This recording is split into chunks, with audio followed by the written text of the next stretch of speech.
Chelsea kalah 0-1 dari Juventus di pre-season. Ini kekalahan kedua Xabi Alonso. Tapi lagi-lagi skor akhir di pre-season bukan masalah besar bagi gue pribadi, tapi yang lebih mengkhawatirkan adalah rotasi yang dilakukan oleh Xabi Alonso terutama di pertandingan melawan Juventus, di mana para pemain pelapis atau second team dari Chelsea di musim ini kelihatan banget jomplangnya dan juga perbedaan kualitas dengan first team player yang sudah disiapkan oleh Xabi Alonso. Apakah Chelsea benar-benar punya kedalaman skuad untuk bersaing di kompetisi terelit di Inggris saat ini? Nah, akan gue bahas di video kali ini dalam Full Time Verdict. Welcome back to Bridge of Blue, bareng gue Nanda Sugiono. Buat kalian semua yang baru menyaksikan video ini, jangan lupa untuk klik tombol subscribe, nyalain loncengnya, bantu gue buat sampai ke 20.000 subscriber. Kalian juga bisa bantu gue dengan memberi hype di video ini supaya makin banyak True Blue yang bergabung di channel ini. Dan di musim ini gue akan membuat membership untuk kalian semua. Langsung aja klik membership yang ada di deskripsi, join di situ karena akan banyak eksklusif konten untuk kalian semua. Kita mulai aja tentang analisa pertandingan preseason antara Chelsea melawan Juventus. Di pertandingan kali ini Chelsea menurunkan formasi 4-4-2 sejak babak pertama.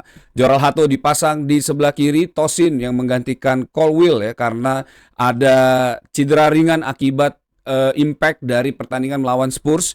Ada Wesley Fofana, ada Palestra di sebelah kanan, ada Jimmy Gittens di wing sebelah kiri.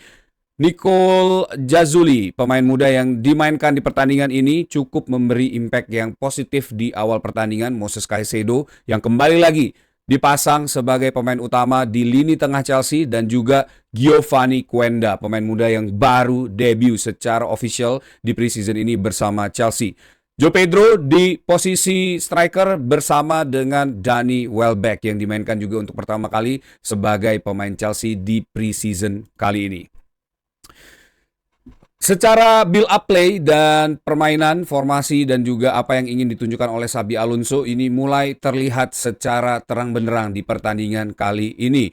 Melawan Juventus, Chelsea menurunkan skuad terbaiknya yang bisa dimiliki ya karena memang ada beberapa pemain yang absen seperti Cole Palmer, Liva Colwill, juga Enzo Fernandez yang belum kembali ya dari Piala Dunia bersama Argentina. Tapi yang bisa gue lihat progres dan permainan yang jauh lebih tenang ditunjukkan oleh para skuad Chelsea di pertandingan kali ini. Kemudian juga permainan dengan formasi 4-4-2 ini membuat Chelsea lebih sering bermain di area pocket dibandingkan bermain melebar dan melakukan span crossing. Selain itu, kombinasi antar lini ini mulai terlihat jauh lebih baik ya, terutama di posisi sebelah kanan di mana ada Palestra, Giovanni Quenda dan juga Danny Welbeck yang saling bahu-membahu membangun serangan ya, bermain di area sebelah kanan di half space dan juga bisa cukup merepotkan lini bertahan Juventus di pertandingan kali ini. Selain hal-hal tersebut, satu hal yang menurut gue paling signifikan improve dari skuadnya Xabi Alonso dengan Chelsea saat ini adalah pressing yang sangat agresif dilakukan oleh para pemain Chelsea, terutama di pemain depannya saat Chelsea kehilangan bola di area bertahan Juventus. Hal-hal ini tentu menunjukkan sisi positif dari apa yang kita inginkan dan kita lihat ke Chelsea di musim ini di bawah Xabi Alonso. Dan menurut gue ini merupakan salah satu kombinasi dan formasi yang mungkin bisa menjadi variasi Xabi Alonso dalam perjalanan mengarungi Premier League di musim ini. Meskipun tanpa Palmer dan Colwill, kalau dibandingkan laga sebelumnya melawan Spurs ya, pertandingan melawan Juventus ini lebih mencerminkan identitas permainan seorang Xabi Alonso. Dan hadirnya Danny Welbeck di lini serang Chelsea ini membentuk satu dimensi baru di mana itu juga bisa sangat dieksplorasi oleh Xabi Alonso menjadikan pilihan dan opsi serangan bagi Chelsea di musim ini. Danny Welbeck ternyata cukup membuat kejutan besar dimainkan sejak menit pertama di pertandingan ini, bermain seperti pemain yang sudah lama berada di skuad Chelsea ya, menjadi penghubung antara striker dan juga lini tengah Chelsea. Danny Welbeck ini sering turun untuk menjemput bola ya di babak pertama dan ini juga menjadi salah satu fungsi utama Danny Welbeck selain untuk membuka ruang bagi para pemain lain ya. Dan punya ada satu kesempatan untuk membuat gol ya, itu dari crossing Jimmy Gittens dan juga Palestra pada babak pertama ya. Tapi sayang memang belum memaksimalkan kesempatan yang ada. Tapi secara overall menurut gue keberadaan Danny Welbeck ini cukup mengupgrade permainan lini serang Chelsea walaupun di pertandingan ini belum bisa dibilang klinis ya. Tapi apa yang ditunjukkan Danny Welbeck, dia bisa menarik back di lini bertahannya Juventus. Selain itu juga menjadi opsi passing bagi para pemain penyerang lain yang memiliki kecepatan seperti Joe Pedro, Jimmy Gittens dan juga Giovanni Quenda. Nah, ini membuat serangan Chelsea jauh lebih cair dibandingkan dengan sebelumnya ya, dan semoga aja pertandingan demi pertandingan di preseason ini masih ada 2 lagi berarti akan melawan AC Milan di Indonesia dan juga Johor ya di Malaysia. Nah, semoga aja nih di 2 pertandingan terakhir lini depan Chelsea bisa jauh lebih padu lagi dan akhirnya Alonso bisa menciptakan formula yang jauh lebih baik lagi.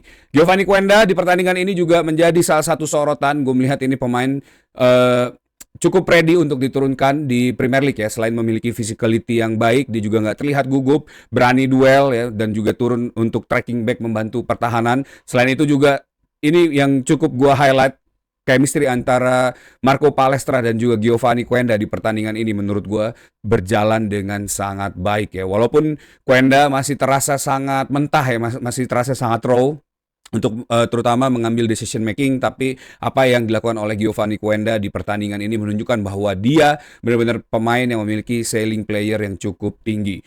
Selain itu ada satu kejutan juga di pertandingan ini, dimainkannya Mykhailo Mudryk di menit-menit pertengahan babak kedua lah ya. Ini cukup membuat antusiasme penonton menjadi jauh lebih tinggi ya. Mudryk yang kelihatannya ini jauh lebih menarik untuk membahasnya off the pitch dibandingkan dengan on the pitch. Karena menurut gue selain antusiasme fans di pertandingan kali ini karena diturunkan oleh Xabi Alonso, performa Mykhailo Mudryk sendiri ini tidak bisa dibilang baik di pertandingan ini. Masih sangat jauh walaupun dia memang hanya diturunkan kurang dari 30 menit, tapi touch yang diberikan oleh Mykhailo Mudryk ya masih terlalu off ya untuk menjadi salah satu pemain yang bisa diandalkan di Premier League di musim ini. Petaka terjadi di menit ke-68, gol dari penyerang Juventus ya, yaitu Zegrova. Ini membuat tendangan dari luar kotak penalti gagal ditepis oleh Mike Penders ya. Ini gol yang terjadi setelah digantinya hampir seluruh pemain di lini belakang ya. Ini membuktikan bahwa memang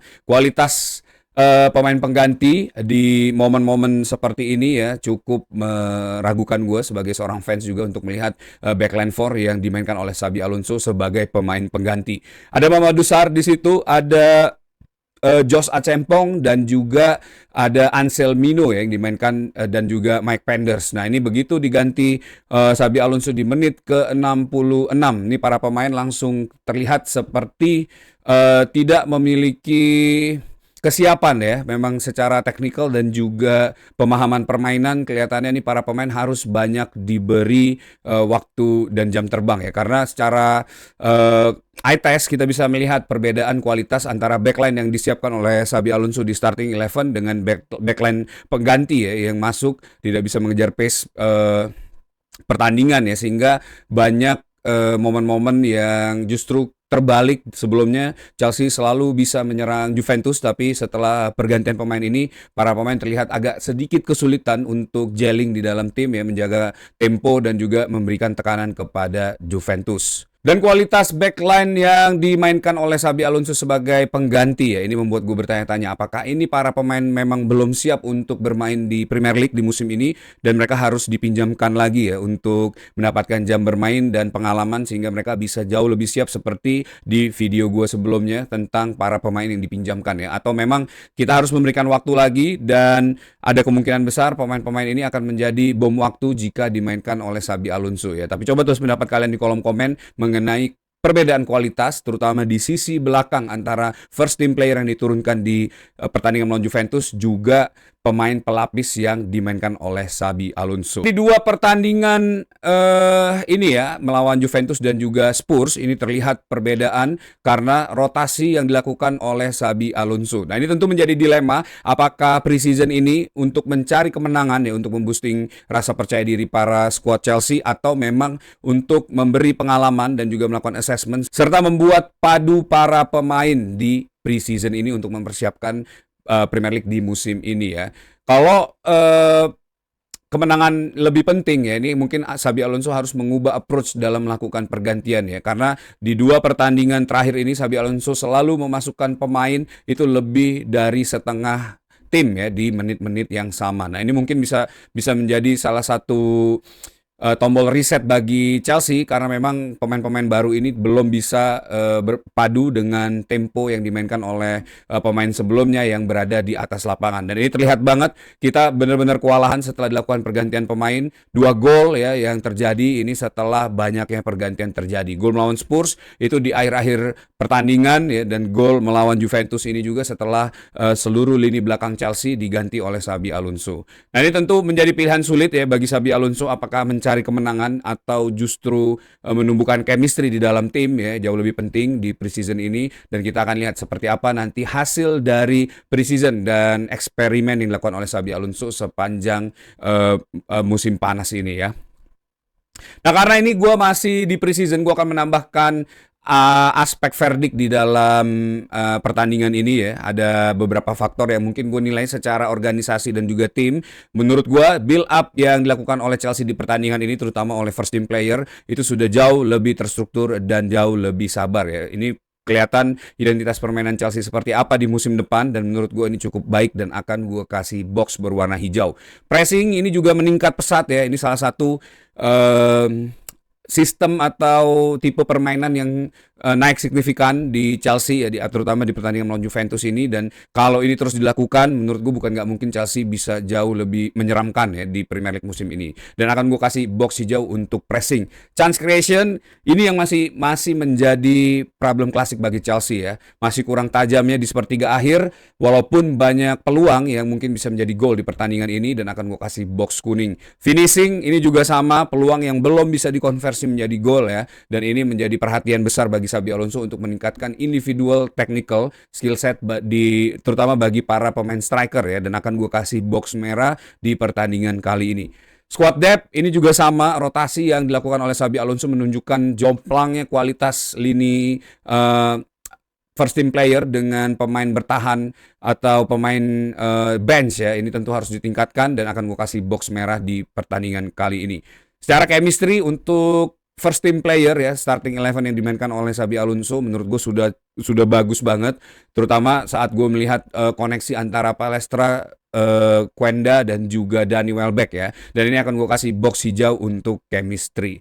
Nah, kita akan langsung beralih ke full time verdict. Seperti biasa gue akan menilai 6 hal, bisa pemain, bisa hal apapun yang terjadi di pertandingan kali ini. Gue akan nilai dengan box berwarna ya, merah untuk pemain yang flop atau jelek di setiap pertandingan atau hal yang jelek di setiap pertandingan, kuning untuk yang so-so aja dan butuh perbaikan, hijau untuk yang sudah oke, dan biru untuk yang outstanding. Nah, kita mulai aja untuk box pertama.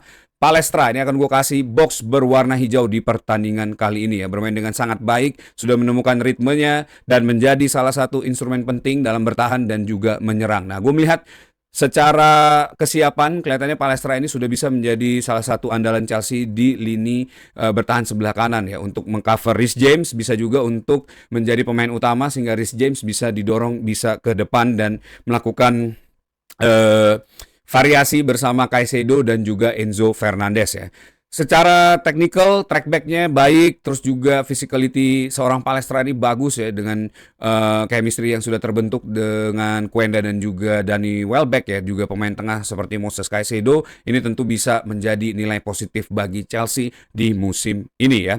Dan key takeaway, ini kelihatannya Chelsea sudah menemukan posisi yang pas untuk seorang Palestra ya di sisi kanan. Dan apakah ini bertanda bahwa Reece James mendapatkan pesaing di Premier League musim ini, atau justru ini bisa menjadi additional value bagi Chelsea dengan mendorong Reece James bisa bermain jauh lebih ke tengah ya. Coba terus pendapat kalian di kolom komen di bawah. Nah, box berikutnya ini ada nama Mykhailo Mudryk yang akan gue serahkan ke kalian untuk memberi box berwarna ini. Tapi sedikit highlight dari gue ya, ini menurut gue pribadi, mungkin gue juga bisa salah, kalian bisa kasih opini kalian. Tapi menurut gue, melihat pertandingan ini, Mykhailo Mudryk jauh dari kata siap ya. Dan ini yang selalu gue khawatirkan, karena ini bisa menimbulkan frustasi bagi pemain ini, selain juga nanti bisa menjadi bumerang juga untuk dia ya. Secara touch, secara passing, ini masih banyak yang off, dan kelihatannya emang match fitness Mykhailo Mudryk ini sudah cukup karatan ya, karena sering dipoles dan diolah sehingga kelihatannya memang seorang Mikhailo Mudryk kalau menurut gue pribadi harus dipinjamkan supaya bisa mengeluarkan kemampuan terbaiknya. Tapi ya sekali lagi ini menurut pendapat gue, kalian bisa tulis pendapat kalian ya, walaupun mungkin ada yang mungkin nanti akan berargumen dia baru bermain 30 menit. Nah, kita lihat nanti di pertandingan melawan AC Milan apakah Mudryk ini akan dimainkan 90 menit. Tapi yang pasti key takeaways dari seorang Mikhailo Mudryk tentu antusiasme fans ini masih lebih besar daripada performa seorang Mikhailo Mudryk ya. Jadi tulis pendapat kalian, box apa yang akan dikasih ke Mikhailo Mudryk di pertandingan kali ini ya. Kemudian ada box hijau untuk Giovanni Quenda. Menurut gue ini debut yang sangat baik bagi seorang Quenda. Tentu ini menjadi standar ya, dan bisa memboosting rasa percaya diri pemain muda ini. Masih sangat muda, bermain dengan sangat firm, tidak grogi, dan juga berani melakukan duel ya. Punya fisik yang bagus, physicality dan physical presence-nya kelihatan banget di pertandingan ini. Bisa melakukan tusukan ke dalam, bisa bermain ke pocket dan melakukan tendangan, dan ini yang harus gue apresiasi bagi pemain muda dengan rasa percaya dirinya, berani melakukan shoot dari jarak jauh. Beberapa kali tracking back, punya kontribusi juga di defense, dan bisa tentu menambah firepower baru bagi Chelsea di musim ini ya. Nanti tinggal bagaimana Alonso memaksimalkan pemain ini, karena pasti taking ordernya tidak mungkin langsung ke atas ya. Ini pemain pasti akan dimainkan dari bench, step by step untuk mempersiapkan dia bermain di Premier League di musim ini. Tapi yang pasti key takeaways ya, saat ini Chelsea sudah berhasil membeli pemain muda yang punya kualitas, pemain yang bisa membantu saat ini dan juga menjadi proyek masa depan. Dari Giovanni Quenda ini kita bisa lihat, belum lagi Esteva Willian yang bermain dengan baik juga di pertandingan ini, dan itu menurut gue box hijau layak untuk seorang Giovanni Quenda. Tapi coba terus pendapat kalian di kolom komen mengenai performa Quenda di pertandingan kali ini. Kemudian box berikutnya ada Moises Caicedo yang seperti biasa ya, punya standar yang selalu bagus, distribusi bola yang sempurna, dan yang paling gue highlight di pertandingan ini adalah kemampuan passing dari seorang Moises Caicedo yang punya perbedaan ya, jauh lebih baik dibandingkan dengan apa yang ditunjukkan di musim lalu. Nah, ini tentu menjadi salah satu faktor positif dan modal penting bagi seorang Moises Caicedo untuk bermain di double pivot Chelsea nantinya. Dan dengan passing dan visi yang jauh lebih baik ini, kita bisa lihat true pass yang dilakukan oleh Moises Caicedo di pertandingan ini bisa berjalan dengan lancar ya. Dan key takeaways ya, ini standar yang terlalu tinggi untuk seorang Moises Caicedo dengan performanya yang bagus ya. Punya kemungkinan untuk menjadi benchmark bagi pemain tengah Chelsea, dan ini bisa menjadi beban lain untuk para pemain lainnya ya. Tapi semoga aja nih impact-nya positif nantinya untuk para pemain Chelsea ya, dan Moises Caicedo bisa memimpin tim ini karena dia sendiri menginginkan menjadi seorang legenda Chelsea, dan ini bukan nggak mungkin menurut gue ya. Dan kemudian ada box berwarna hijau untuk Jimmy Gittens. Di beberapa pertandingan preseason ini gue melihat touch yang dilakukan oleh Jimmy Gittens itu jauh lebih baik dibandingkan musim lalu ya. Ini pemain yang progresnya paling kelihatan di bawah Xabi Alonso, dan di beberapa momen ya di McFarland juga, ini pemain yang sudah mulai terlihat bisa siap untuk diturunkan menjadi pemain utama di Chelsea di musim depan ya. Berani untuk melakukan take ons dan juga melakukan cutting inside. Passing yang dia lakukan ini short pass dan juga crossing ke far post ya, ini menurut gue sudah lumayan tepat guna, tinggal dipoles sedikit lagi untuk lebih akurat ya, sehingga bisa menghasilkan end product yang baik. Perkembangannya juga cukup vital menurut gue, karena posisi wing sebelah kiri ini dia akan beradu dengan Morgan Rogers ya. Kalau keduanya bisa tampil dengan baik, tentu ini Morgan Rogers bisa didorong ke posisi nomor 10 sehingga Cole Palmer bisa mendapatkan posisi yang dia inginkan, yaitu di sayap sebelah kanan ya. Tapi kita lihat nanti seperti apa perkembangan Jimmy Gittens, tapi secara overall menurut gue salah satu pemain yang memiliki perkembangan paling jelas ya selama pramusim ini dibandingkan dengan pemain muda lainnya ya. Karena itu gue akan kasih box hijau untuk Jimmy Gittens di pertandingan kali ini. Coba tulis pendapat kalian mengenai Jimmy Gittens di pertandingan kali ini. Nah, box terakhir ini Xabi Alonso harus gue kasih box berwarna kuning, karena tadi ya kekalahan kedua di pramusim ini. Nah, ini juga merupakan satu dilema ya untuk memainkan para pemain pengganti secara bersamaan seperti yang sudah ditunjukkan oleh Xabi Alonso, dan selalu memiliki efek negatif bagi Chelsea. Yang gue khawatirkan adalah kekalahan demi kekalahan ini bisa mengganggu mentalitas Chelsea ya untuk menghadapi Fulham di game week pertama Premier League. Tapi semoga aja ini gue salah ya. Semoga aja memang tujuan dari Xabi Alonso di preseason ini bukan untuk mencari kemenangan, tapi untuk membangun chemistry di squad Chelsea di musim ini, supaya nanti dalam perjalanan di Premier League ya, ini tidak terlalu sulit dan tidak banyak turbulensi yang terjadi oleh para pemain ya di dalam squad Xabi Alonso. Dan menurut gue dengan kualitas pemain pelapis seperti yang dilakukan atau ditunjukkan oleh Chelsea ya di 2 pertandingan terakhir. Dan menurut gue kalau Liga dimainkan di minggu depan, ini Chelsea tentu belum siap dengan para pemain pelapisnya. Dan Chelsea justru di preseason ini menurut gue butuh untuk lebih meningkatkan kualitas para pemain pelapis ya, supaya bisa mendekati kualitas starting 11 yang ditunjukkan di pertandingan ini. Karena Premier League dalam satu musim 38 match ini tidak dimenangkan hanya oleh 11 pemain, tapi oleh tim yang lebih siap baik secara starting 11 maupun secara pemain pelapisnya ya. Kedalaman squad juga akan sangat mempengaruhi bukan hanya jumlah pemain yang ready, tapi juga seberapa besar impact pemain cadangan ke first team player Chelsea di musim ini. Nah, itu mungkin pertanyaan yang harus dijawab oleh Xabi Alonso. Dan buat gue pribadi, ini preseason yang terjadi bukan tentang mendapatkan trofi preseason ya, tapi apa yang ditunjukkan oleh Chelsea dan juga Xabi Alonso ini untuk menemukan identitas permainan. Dan pelan-pelan kelihatannya Xabi Alonso dan juga squad ini sudah mulai berpadu ya, dan bisa mengeluarkan kemampuan terbaik mereka. Dan dari pertandingan ini Chelsea juga bisa mulai menemukan apa yang kurang ya dan harus diperbaiki untuk mengarungi Premier League di musim depan. Satu yang pasti adalah meningkatkan kualitas pemain pelapis dan memperkecil jarak antara pemain inti juga pemain cadangan, dan ini tentu akan sangat berpengaruh dan memiliki efek positif bagi Chelsea di Premier League di musim ini.